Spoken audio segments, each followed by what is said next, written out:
நானும் சில்வியாவும் south west England coastal ஏரியாவுக்கு 10 days trip motor ஹோமில் போனோம்.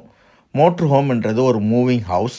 இது 4 பேர் போகிற மோட்ரு ஹோம், லேட்டஸ்ட் வெர்ஷன். இதுதான் மெயின் டோர். டோர் பக்கத்துலேயே ஒரு டாய்லெட் கிட் இருக்கும். அந்த கிட்டு தான் டாய்லெட் இதெல்லாம் ஃபில் ஆகிடுச்சுன்னா அதை ரீஃபில் பண்ணிட்டு த்ரோ பண்ணணும். இது gas bottle for cooking and heating. அது பக்கத்தில் இருக்கிறது ஸ்டோரேஜ், பெரிய ஸ்டோரேஜ். என்னோடய வீல் சேர் மற்றதெல்லாம் வச்சுக்கிட்டேன். இது water tank plus gas electric supply. உள்ளே என்ட்ரான உடனே ரைட் ஹேண்ட் சைடில் டிரைவிங் ஏரியா, லெஃப்ட் ஹேண்ட் சைடில் பெட்ரூம், ஷவர், டாய்லெட். இதுதான் ஃப்ரிட்ஜு. மேலே ஒரு பெட் இருக்குது, அது கீழே வரும். இது cooking area, hob plus dishwasher, நிறைய ஸ்டோரேஜ். இது ஷவர் ரூம், இது டாய்லெட். இவ்வளோ தான். மேலே இருக்க இதுதான் பெட்டு, அது கீழேயும் யூஸ் பண்ணிக்கலாம். நாங்கள் ட்ரைவ் பண்ண சமயத்தில் தேவையான பொருட்கள்லாம் ஸ்டோர் பண்ணிக்கிட்டோம்.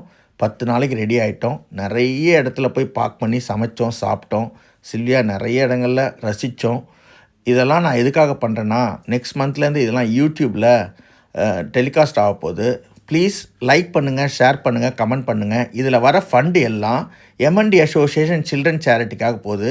இந்தியாவில் இருக்க குழந்தைங்களுக்கு வீல் சேர் வாங்கி தர்றது, இதெல்லாம் நாங்கள் பண்ணிகிட்ருக்கோம். இதில் வர ஃபண்டு எல்லாமே சில்ட்ரன் சேரிட்டிக்கும் எம்என்டி அசோசியேஷனுக்கு போகும். ப்ளீஸ் லைக் பண்ணுங்கள், ஷேர் பண்ணுங்கள், கமெண்ட் பண்ணுங்கள். தேங்க்யூ.